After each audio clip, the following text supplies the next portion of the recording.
আসসালামু আলাইকুম ওয়া রাহমাতুল্লাহি ওয়া বারাকাতুহু। আজকে আমরা সংক্ষিপ্তভাবে মহানবী সাল্লাল্লাহু আলাইহি ওয়াসাল্লামের বলা বা বর্ণিত কিছু ফজিলতের কাজ, শিষ্টাচার বা আল্লাহ রাসূলের কিছু নসিহাত এই সম্পর্কে আলোচনা আমরা শুনব। ধারাবাহিকভাবে আমরা শুনতে থাকব বিভিন্ন বিষয়ের উপরে।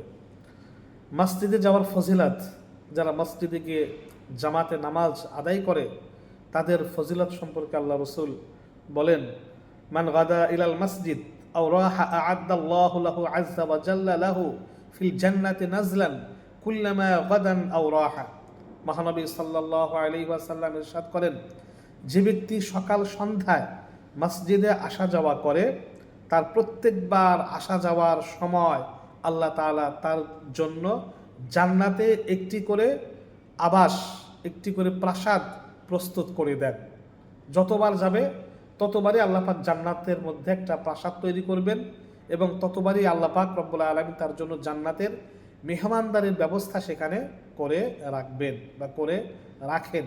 অনেক ফজিলত যেটা বলে শেষ করা যাবে না। পক্ষান্তরে যারা মসজিদে না গিয়ে, বিশেষ করে ফজরের নামাজ না পড়ে যারা ঘুমিয়ে থাকে, তাদের অবস্থা কেমন হবে? আল্লাহ রাসূল বলেন, قال النبي صلى الله عليه وسلم ذاك رجل بال الشيطان في أذنه أو أذنيه। মহানবী সাল্লাল্লাহু আলাইহি সাল্লাম বলেন, এই আল্লাহ রাসূলের নিকট হযরত আব্দুল্লাহ ইবনে মাসউদ রাদিয়াল্লাহু আনহু থেকে বর্ণিত, তিনি বলেন, মহানবী সাল্লাল্লাহু আলাইহি ওয়াসাল্লামের নিকট এমন এক ব্যক্তির কথা উল্লেখ করা হলো যে সারা রাত ঘুমিয়ে সকালবেলা ঘুম থেকে জেগে উঠেছে। মহানবী সাল্লাল্লাহু আলাইহি ওয়াসাল্লাম তার সম্পর্কে বললেন, যাকা রাজুলুন বালা শাইতানু ফি উযনিহি আও উযনাইহি। সে তো এমন লোক যার এক কানে অথবা দুই কানে শয়তান পেশাব করে দিয়েছে। যারা ফজরের নামাজ না পড়ে ঘুমিয়ে থাকে, শয়তান তাদের এই এক কানে অথবা দুই কানে পেশাব করে দেয়। তারা শয়তানের পেশাব নিয়ে জাগ্রত হয়। শয়তানের পেশাব তাদের সাথে থাকার মতো থাকে, অর্থাৎ নাপাকি অবস্থার মতো তারা বিরাজ করে যারা ফজরের নামাজ না পড়ে, জাগ্রত না হয়। মহানবী সাল্লাল্লাহু আলাইহি ওয়াসাল্লাম বলেন যে যাদের অন্তর মসজিদের সাথে লেগে থাকবে, মসজিদের সাথে যাদের অন্তর লেগে থাকবে, অর্থাৎ মসজিদে গিয়ে যারা পাঁচ ওয়াক্ত নামাজ জামাতে আদায় করবে, মসজিদের প্রতি যাদের মহব্বত থাকবে, কাল কিয়ামতের ময়দানে আল্লাহ পাক রব্বুল আলামিন তাদেরকে আরশের ছায়া তলে ছায়া প্রদান করবে। পক্ষান্তরে যারা মসজিদ থেকে দূরে থাকবে, মসজিদের সাথে যাদের অন্তর লেগে থাকবে না, আল্লাহ পাক রব্বুল আলামিন তাদের দিকে রহমতের দৃষ্টিতে তাকাবেন না বা রহমতের আল্লাহ পাকের রহমত তারা প্রাপ্ত হবেন না। আর যারা নামাজ না পড়ে ঘুমিয়ে থাকে তাদের ব্যাপারে আল্লাহ রাসূল বলেছেন যে তাদের দুই কানে শয়তান পেশাব করে দেয়, তারা শয়তানের পেশাবের সাথে জড়িত থাকে। তাই আমরা মসজিদে গিয়ে নামাজ আদায় করার চেষ্টা করব এবং আমরা নামাজ না পড়ে কোনো অবস্থাতে ঘুমিয়ে থাকবো না।